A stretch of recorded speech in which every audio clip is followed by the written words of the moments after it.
Welcome to the AI+HI project. I'm Nichol Bradford, SHRM's executive in residence for AI+HI. Each week, we sit down with visionaries from business, tech, and HR to explore AI and human ingenuity. This week, we're joined by Jolen Anderson, Chief People and Community Officer at BetterUp, to discuss democratizing coaching and creating a human-centered workplace culture in an AI-driven world. Welcome, Jolen. Thank you so much, Nicole. It's fantastic to be here and to be joining you in this really pivotal moment in the human transformation journey and sort of what's happening with workplaces in this really pivotal tech transformation. Jolen, I'm so excited for you to be here. I am really intrigued by your career path from BNY Mellon to your current role at BetterUp. It's truly been remarkable. Can you tell us a bit about your path and then what inspired you to focus on coaching and personal development enabled by technology? Well, I really appreciate the question and thank you for asking. And equally, I think you have a very fascinating career journey. So I'm excited to have this conversation and learn from you as well. But you might be surprised to know that I actually started my career as an antitrust litigator. And so as a lawyer, I think one of the things that you really learn is how to solve complex problems. And as I evolved my career, I continued to find that there's nothing more complex, frankly, than how organizations manage, support, enable their people, which is Mm. honestly a company's most important asset. And so as I evolved my career, I got closer and closer to, I think, the core of that question and really thinking about when you're trying to drive a business forward, how do you think about driving and solving and resolving the complex people issues that sometimes come with it? So I went from being an antitrust litigator to an employment lawyer. I ended up being the sort of lead employment lawyer at Visa right before our IPO. I then shifted over to becoming a chief diversity officer before I went on to CPO roles at BNY Mellon and now at BetterUp. And the other thing that I found throughout my career, which really inspired me around the power of coaching and the power of really enabling people to change their behavior and their mindsets, is just seeing the impact that it would have on the individual. It's interesting because work, unlike any other athletic pursuit or anything else, frankly, that you would do in your normal life, you don't get a chance to practice, right? So if Yeah. you were going to run a marathon or take on a new skill or opportunity, you would train, you would practice, you would do all of these things before you actually had to show up and deliver results. And ironically, work is not a place where you get the opportunity to do that. And so, where do you have that space? That space for someone who can challenge you, that space for someone who can help reframe your thinking, the space to be inspired and think differently about certain problems and solutions and feel like you have the opportunity to grow as an individual. Coaching really provides that space. When I was introduced to BetterUp 10 years ago, honestly, when I was back at Visa as a chief diversity officer, the simplicity and the power of the idea, which is to democratize coaching and enable it for anyone in an organization, was incredibly fascinating to me. And so it has been great to see the company evolve. I've been included in that journey. I was a member of their growth council for number of years. I was a two-time customer. And so when I thought what I wanted to do next, coming out of a banking organization and seeing the power of being able to drive transformation at scale and how difficult sometimes that can be, and the fact that BetterUp had been on that journey for over 10 years in terms of driving transformation within individuals, it all made sense. So I'm really excited to be at the company in this moment and continuing to evolve and inspire our journey as a company, particularly as we now think about how AI can make that transformation go even faster. Yeah, I love what you said because you're right. The most complex issue, the most complex problem, the most complex opportunity that any organization has is actually the people who are there and how they become high performing individuals and high performing teams. And so I love your journey. The other thing that your journey shows, which I think is really aligned with the moment, is that wherever someone starts or begins, this world is changing. This AI world is changing so much that people will flow and evolve towards their interest. Mm. And so I think you're just a perfect exemplar of what this next era is going to call on for everyone, which is going to need a lot of coaching too, because people have to make the jump. I'd love to talk about balancing AI with human connection. How do you see defining this balance, and how does that help shape and foster a resilient workplace? It's a really interesting question and point, and I 100% agree with you that as we ironically go through this technology transformation and continue to see AI embedded in workforces and organizations, the thing that's going to become even more important or manifested is honestly the things that make us human. Things, to your point, like passion and creativity and empathy and resilience. And when we look at where those things are challenged and where they're stretched, BetterUp thinks about it as really how do you bring together the power of AI, the power of technology, the power of data and science, and then the power of human with that coaching intervention to really maximize performance opportunities and help people be their best selves and live their purpose driven lives and all the things that ultimately will drive performance within organizations. So we have really thought about it as this is being a really deeply human moment. When we've done research about the things that individuals and leaders are going to want in this moment, so how a manager can maximize employee performance, they're really going to be looking to managers for those deeply human things. So we did a recent study around what are the key management skills in this moment. And we found things like overwhelmingly 92% of people are looking for things like motivation. They're looking for listening and feedback.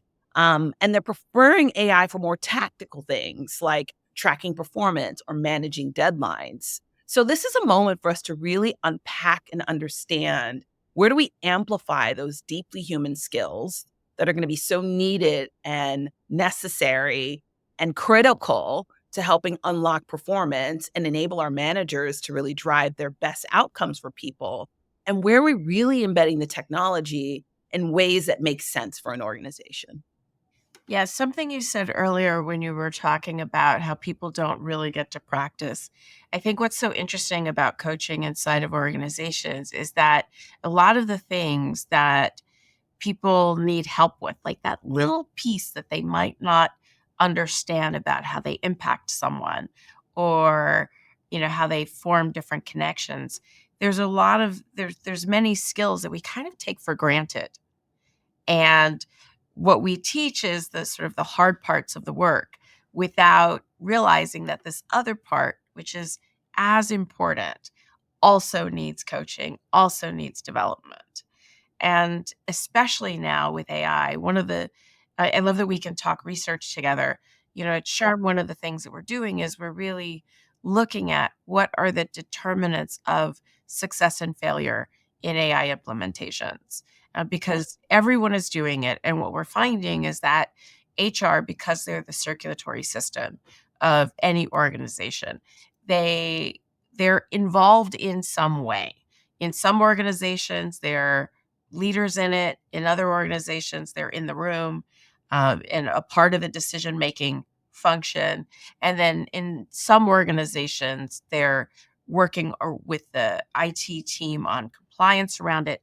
But no matter what, what's clear is that HR is in the room for it.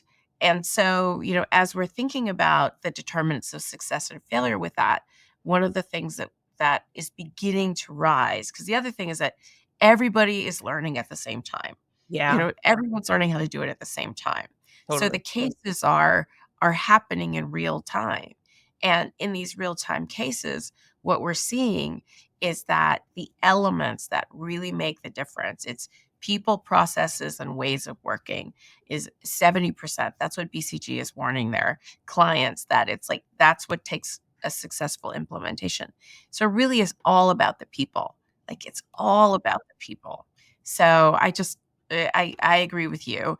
I'm curious about for the people who are not familiar with BetterUp's system. Could you describe a little bit about how you use data and science and human connection that you talked about, just so people understand how you layer it because it's very unique. Yeah, I love the question and I appreciate it. And I think from the beginning, BetterUp has put technology at the center of the work that we do, right? So in many ways, disrupting and allowing us to scale and democratize this human intervention, which is coaching.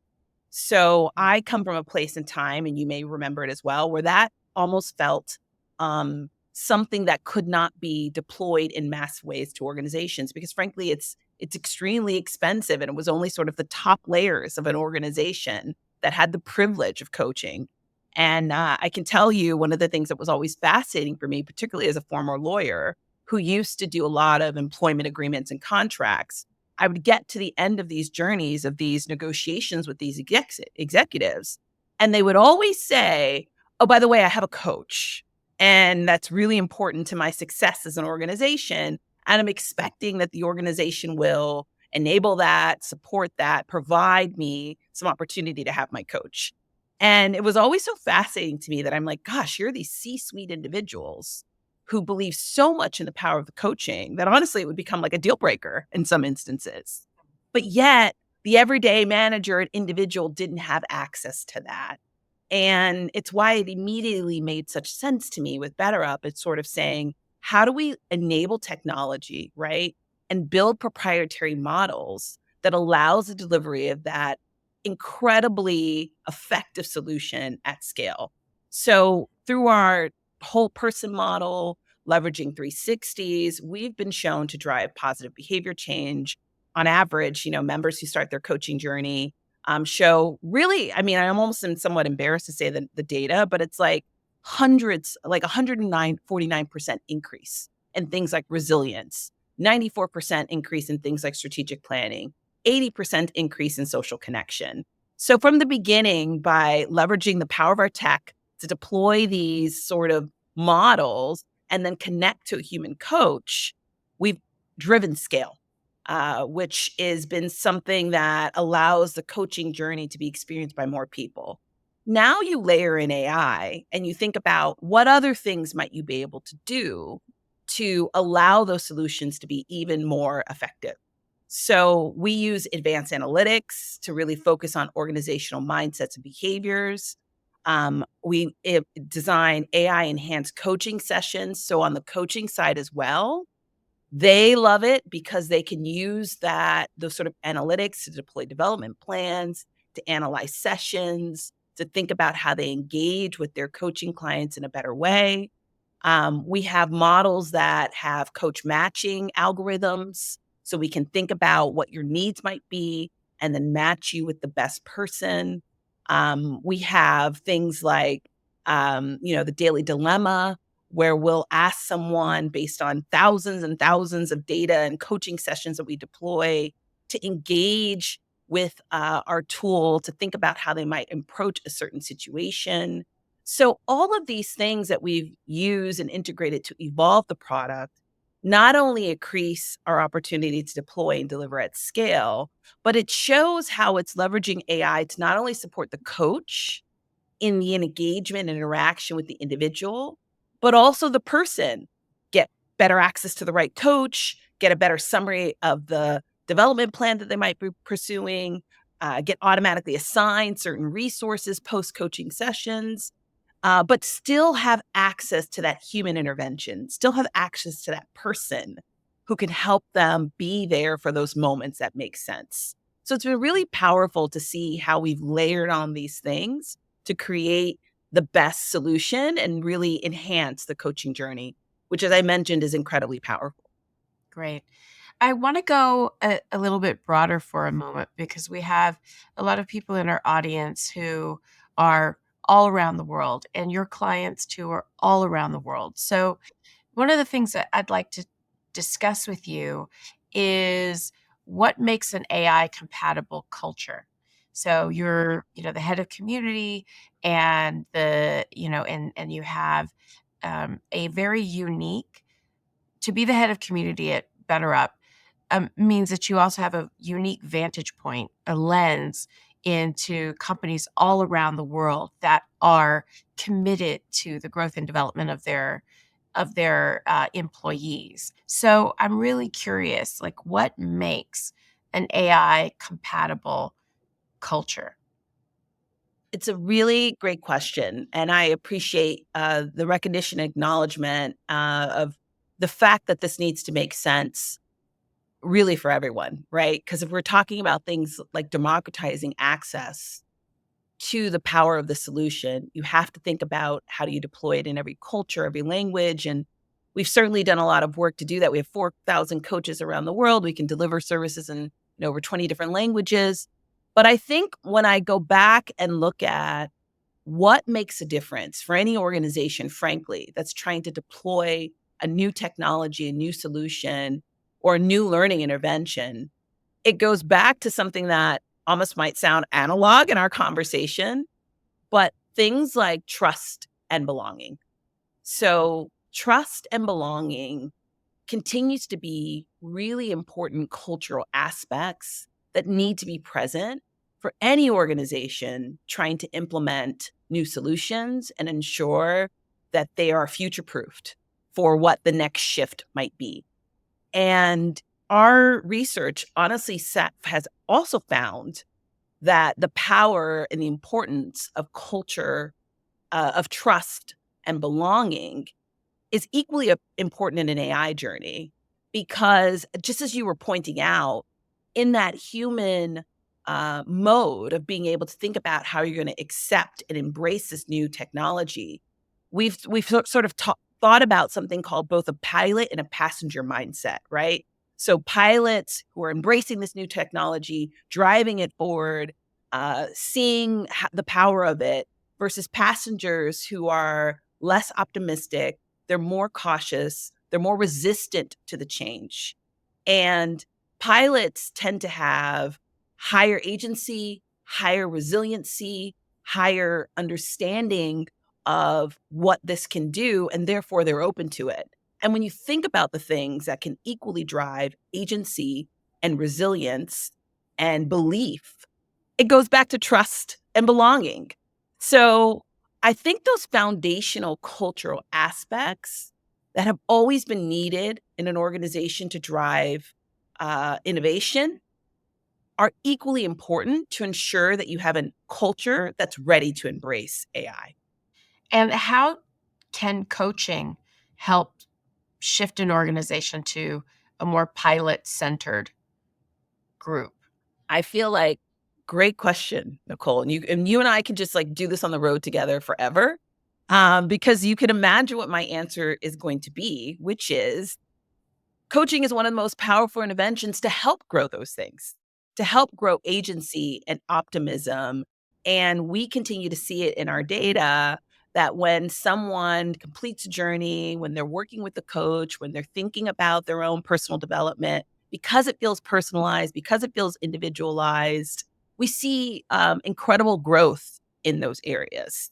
So there's almost a sort of one-to-one correlation between higher optimism, higher agency, higher resilience, which then says you have higher belief in the trust and the belonging and the culture aspects of the organization. They're very, very much correlated. And we see people grow in those measures over their coaching journeys. In your answer, we were just talking about resilience. And so mental health and well being are central, I've heard, to your approach to workplace culture. How can AI support those human centric initiatives without overshadowing them? Yeah. Again, it's an interesting questions, because to your point, everyone's learning in this AI journey right now.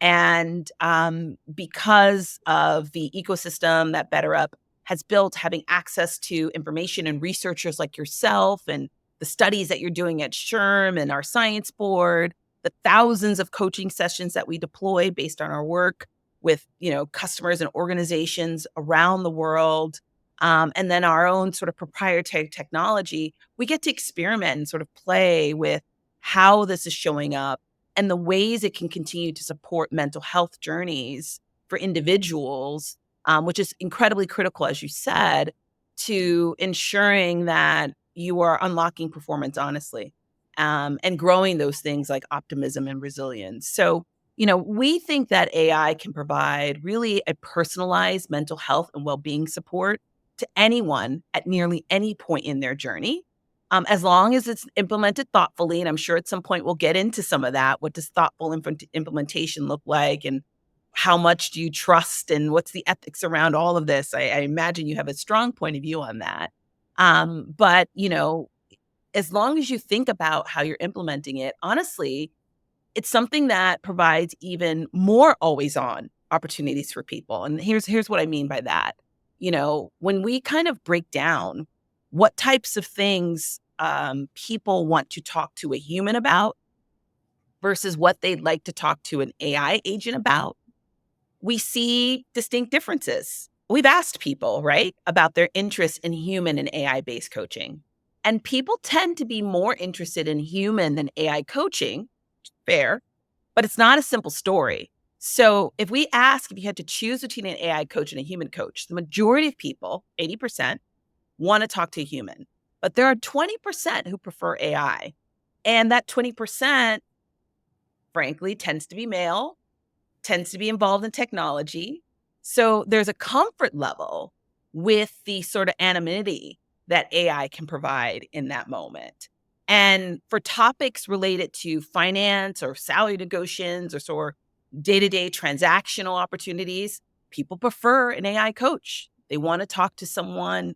They're okay with that sort of anonymized, data aggregated interaction. But for personal or emotionally sensitive topics like grief or family or romantic partners, they want a human coach.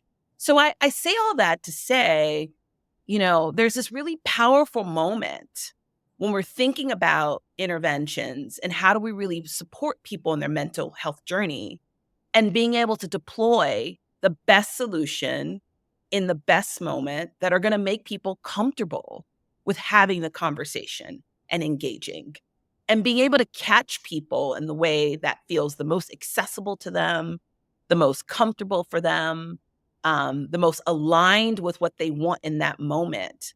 I think that we can better support people on those journeys and better capture people in those moments when they need support.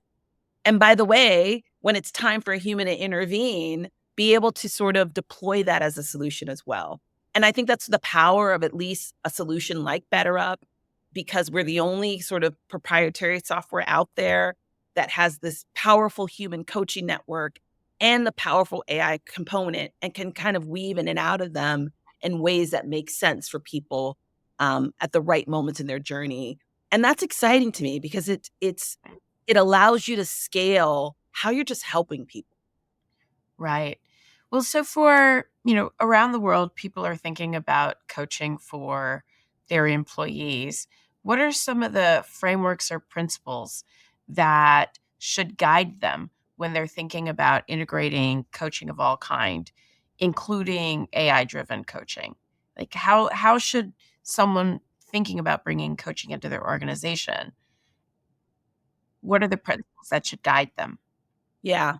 I think any individual or any company that's thinking about bringing coaching into the organization or really leaning into this moment, for me, it's really thinking about how you are prepared to support the mindsets and behaviors of your organization, and helping people drive change and transformation at scale, right? First and foremost, it's important that leaders understand and communicate how AI and coaching or any other journey is intended to complement and not replace human coaching, right?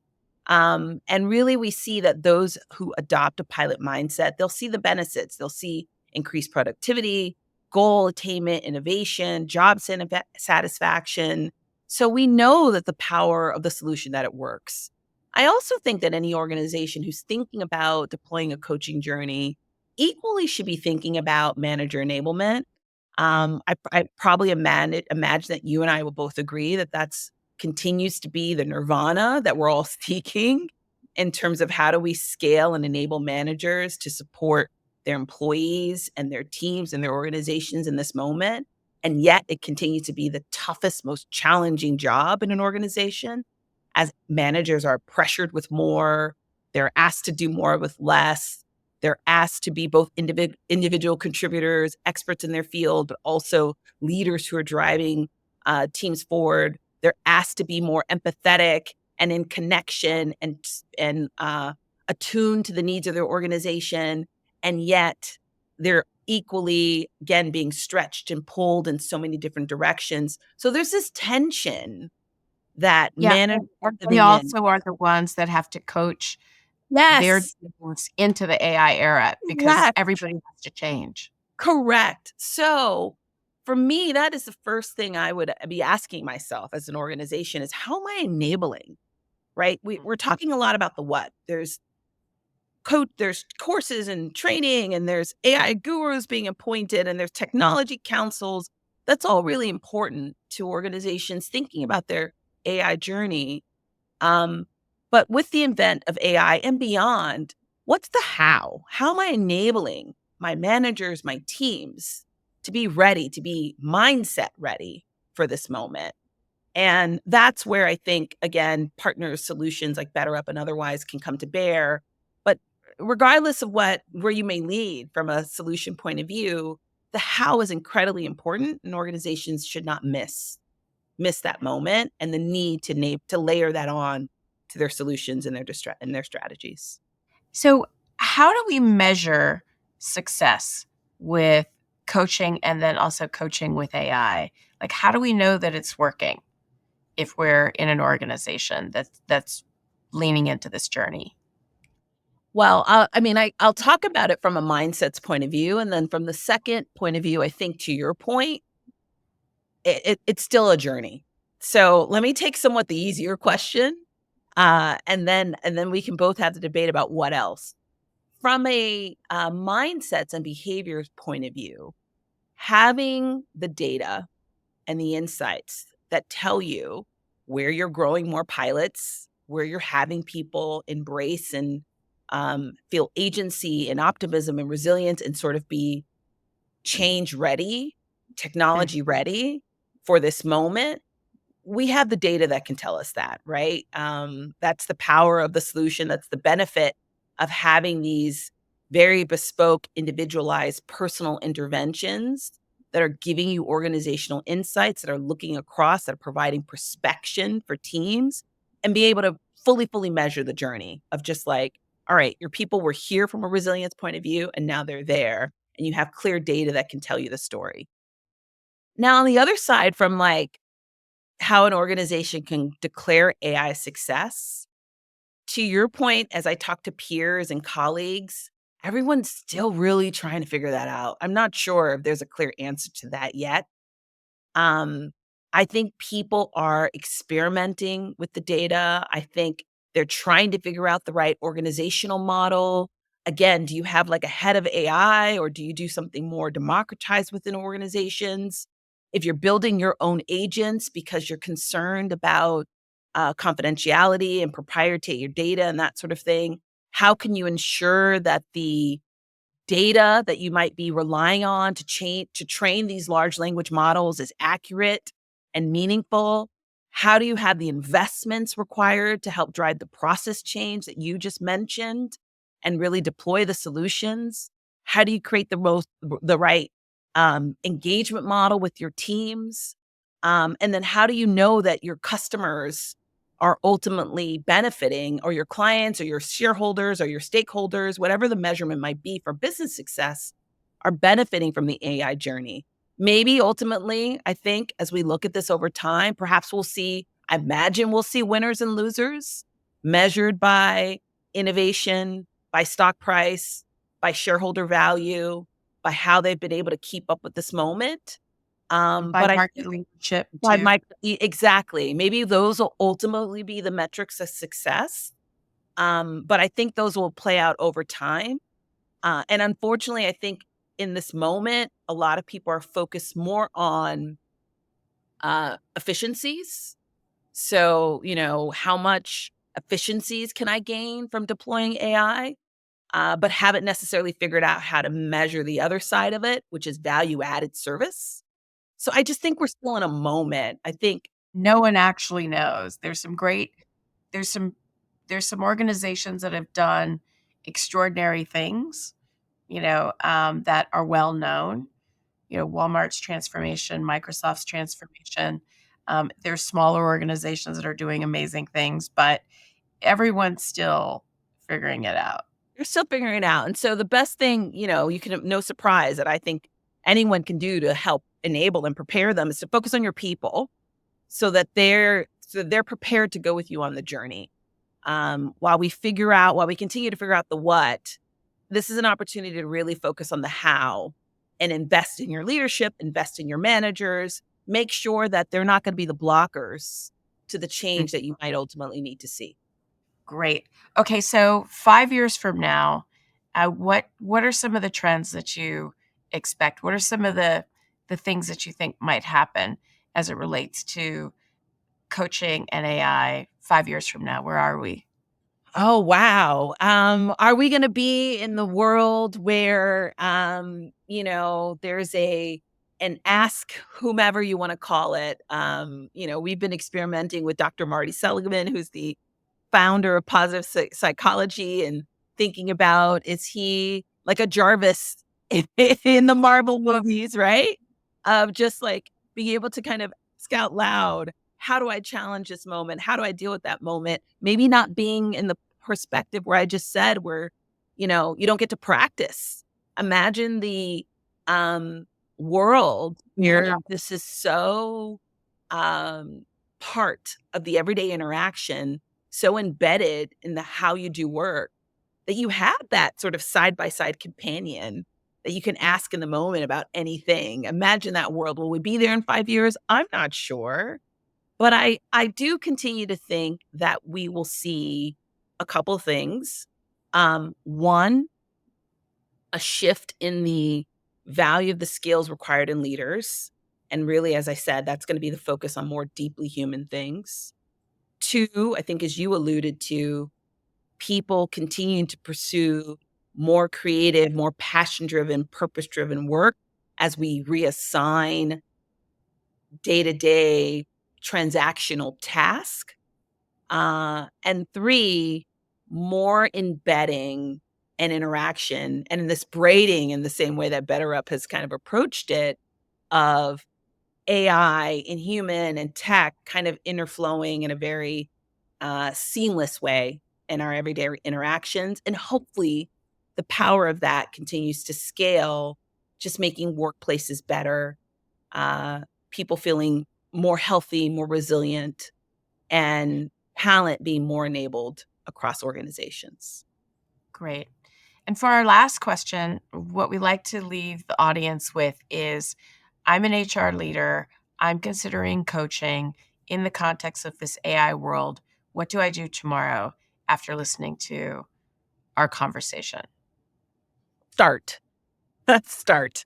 I think I think so much of this can feel intimidating. And I have to say, even for myself, having gone from large financial regulated environments where you don't always have the same level of access um, and freedom to play that you sometimes do in smaller organizations, I worry about the pace of change, because people might be waiting for the Office of AI to deploy some system to them, or they might not be as readily exposed to how quickly this technology is moving. Mm, So the first thing I would say to people is like, get in the game, go experiment, go play, go think about the small things that you might be able to do to enable your organization to go forward. It could be as small as assigning leadership goals to just think about how people might learn about AI or deploy an AI based product or solution. Maybe even asking, like going to measure how much engagement is happening across their organization with certain agents and delivery models that might have been, but like do something. And then the second thing I would say is really, really give a lot of thought in terms of how you're enabling people to think about engaging with the technology. Don't forget, and I know as HR leaders, we're right there, to your point, at the center of the change, but this is a real moment for us as talent experts to be driving the right mindsets and behaviors forward, to ensure organizations are AI ready from that point of view, and thinking about how you've built that operating system around that enablement and what partnerships you might need to be able to deploy that in the best way. Great. Oh, so perfect. Thank you so much. That's it for this week's episode. A big thank you to Jolen for sharing her insights with us. Please follow the AI+HI project wherever you listen to podcasts. Leave a review if you enjoyed today's episode. It makes a difference. And find all of our episodes at shrm.org/AI+HI. Thanks for joining the conversation, and we'll catch you next time.